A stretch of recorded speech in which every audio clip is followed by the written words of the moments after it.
Chapter 2.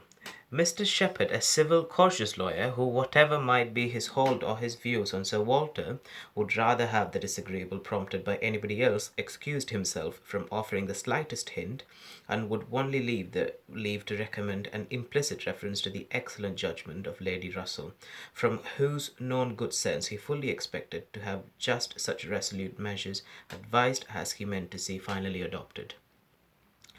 Lady Russell was most anxiously zealous on the subject and gave it much serious consideration. She was a woman rather of sound than of quick abilities, whose difficulties in coming to any decision in this instance were great, from the opposition of two leading principles. She was of strict integrity herself, with a delicate sense of honour, but she was as desirous of saving Sir Walter's feelings, as solicitous for the credit of the family, as aristocratic in her ideas of what was due to them as anybody of sense and honesty could well be.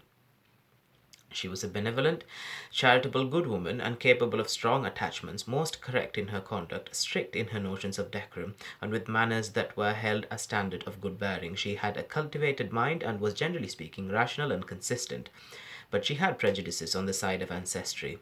She had a value for rank and consequence which blinded her a little to the faults of those who possessed them.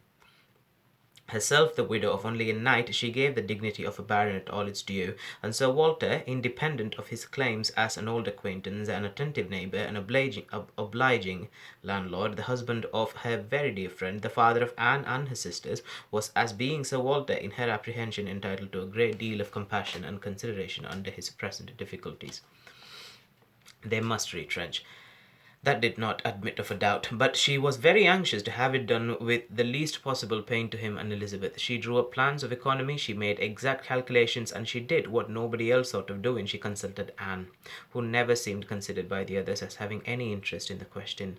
She consulted, and in a degree was influenced by her, in marking out the scheme of retrenchment, which was at last submitted to Sir Walter.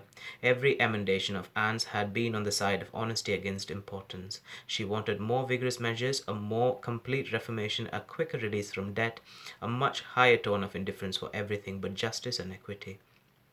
If we can persuade your father to all this, said Lady Russell, looking over her paper, much may be done. If he will adopt these regulations, in 7 years he will be clear, and I hope we may be able to convince him and Elizabeth that Kellynch Hall has a respectability in itself which cannot be affected by these reductions, and that the true dignity of Sir Walter Elliot will be very far from lessened in the eyes of sensible people by his acting like a man of principle. What will he be doing, in fact, but what very many of our first families have done or ought to do? There will be nothing singular in his case, and it is singularity which often makes the worst part of our suffering, as it always does of our conduct. I have great hope of our prevailing. We must be serious and decided, for after all, the person who has contracted debts must pay them, and though a great deal is due to the feelings of the gentleman and the head of a house, like your father, there is still more due to the character of an honest man. This was the principle on which Anne wanted her father to be proceeding, his friends to be urging him. She considered it as an act of indispensable duty to clear away the claims of creditors with all the expedition which the most comprehensive retrenchments could secure, and saw no dignity in anything short of it. She wanted it to be prescribed, and felt as a duty. She rated Lady Russell's influence highly, and as to the severe degree of self-denial which her own conscience prompted, she believed there might be little more difficulty in persuading them to a complete than to half a reformation. Her knowledge of her father and Elizabeth inclined her to think that the sacrifice of one pair of horses would be hardly less painful than of both, and so on through the whole list of Lady Russell's two gentle reductions. How Anne's more rigid requisitions might have been taken is of little consequence.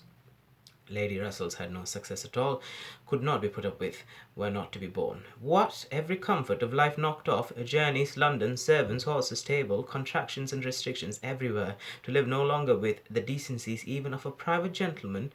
No, he would sooner quit Kellynch Hall at once than remain in it on such disgraceful terms. Quit Kellynch Hall. The hint was immediately taken up by Mr. Shepherd, whose interest was involved in the reality of Sir Walter's retrenching, and who was perfectly persuaded that nothing would be done without a change of abode. since the idea had been started in the very quarter which ought to dictate, he had no scruple. He said, in confessing his judgment to be entirely on that side, it did not appear to him that Sir Walter could materially alter his style of living in a house which had such a character of hospitality, ancient dignity to support. In any other place, Sir Walter might judge for himself and would be looked up to as regulating the modes of life in whatever way he might choose to model his household. Sir Walter would quit Kellynch Hall, and after a very few days more of doubt and indecision, the great question of whither he should go was settled, and the first outline of his important change made out. There had been three alternatives: London, Bath, or another house in the country. All Anne's wishes had been for the latter, a small house in their own neighbourhood, where they might still have Lady Russell's society, still be near Mary, and still have the pleasure of sometimes seeing the lawns and groves of Kellynch, was the object of her ambition. But the usual fate of Anne attended her, in having something very opposite from her inclination fixed on. She disliked Bath, and did not think it agreed with her, and Bath was to be her home. Sir Walter had at first thought more of London, but Mr. Shepherd felt that he could not be trusted in London, and had been skilful enough to dissuade him from it, and make Bath preferred. It was a much safer place for a gentleman in his predicament. He might there be important at comparatively little expense. The two material advantages of Bath over London had of course been given all their weight: its more convenient distance from Kellynch, only 50 miles, and Lady Russell's spending some part of every winter there, and to the very great satisfaction of Lady Russell, whose first views on the projected change had been for Bath. Sir Walter and Elizabeth were induced to believe that they should lose neither consequence nor enjoyment by settling there. Lady Russell felt obliged to oppose her dear Anne's known wishes. It would be too much to expect Sir Walter to descend into a small house in his own neighbourhood. Anne herself would have found the mortifications of it more than she foresaw, and to Sir Walter's feelings they must have been dreadful. And with regard to Anne's dislike of Bath, she considered it as a prejudice and mistake, arising first from the circumstance of her having been 3 years at school there after her mother's death, and secondly from her happening to be not in perfectly good spirits the only winter which she had afterwards spent there with herself. Lady Russell was fond of Bath, in short, and disposed to think it must suit them all, and as to her young friend's health, by passing all the warm months with her at Kellynch Lodge, every danger would be avoided. And it was in fact a change which must do both health and spirits good. Anne had been too little from home, too little seen, her spirits were not high. A larger society would improve them. She wanted her to be more known. The undesirableness of any other house in the same neighbourhood for Sir Walter was certainly much strengthened by one part, and a very material part of the scheme, which had been happily engrafted on the beginning. He was not only to quit his home, but to see it in the hands of others, a trial of fortitude which stronger heads than Sir Walter's have found too much. Kellynch Hall was to be let. This, however, was a profound secret, not to be breathed beyond their own circle. So Walter could not have borne the degradation of being known to design letting his house. Mr. Shepherd had once mentioned the word advertise, but never dared approach it again. So Walter spurned the idea of its being offered in any manner, forbade the slightest hint being dropped of his having such an intention, and it was only on the supposition of his being spontaneously solicited by some most unexceptionable applicant on his own terms and as a great favour, that he would let it at all. How quick come the reasons for approving what we like! Lady Russell had another excellent one at hand, for being extremely glad that Sir Walter and his family were to remove from the country. Elizabeth had been lately forming an intimacy which she wished to see interrupted. It was with a daughter of Mr. Shepherd, who had returned after an unprosperous marriage to her father's house, with the additional burden of 2 children. She was a clever young woman, who understood the art of pleasing at least at Kellynch Hall, and who had made herself so acceptable to Miss Elliot as to have been already staying there more than once, in spite of all that Lady Russell, who had thought it a friendship quite out of place, could hint of caution and reserve. Lady Russell indeed had scarcely any influence with Elizabeth, and seemed to love her rather because she would love her than because Elizabeth deserved it.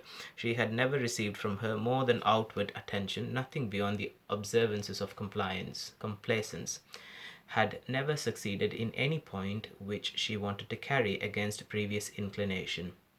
She had been repeatedly very earnest in trying to get Anne included in the visit to London, sensibly open to all the injustice and all the discredit of the selfish arrangements which shut her out, and on many lesser occasions had endeavoured to give Elizabeth the advantage of her own better judgment and experience, but always in vain. Elizabeth would go her own way, and never had she pursued it in more decided opposition to Lady Russell than in this selection of Mrs. Clay, turning from the society of so deserving a sister to bestow her affection and confidence on one who ought to have been nothing to her but the object of distant civility. From situation, Mrs. Clay was in Lady Russell's estimate a very unequal, and in her character, she believed, a very dangerous companion, and a removal that would leave Mrs. Clay behind and bring a choice of more suitable intimates within Miss Elliot's reach was therefore an object of first-rate importance.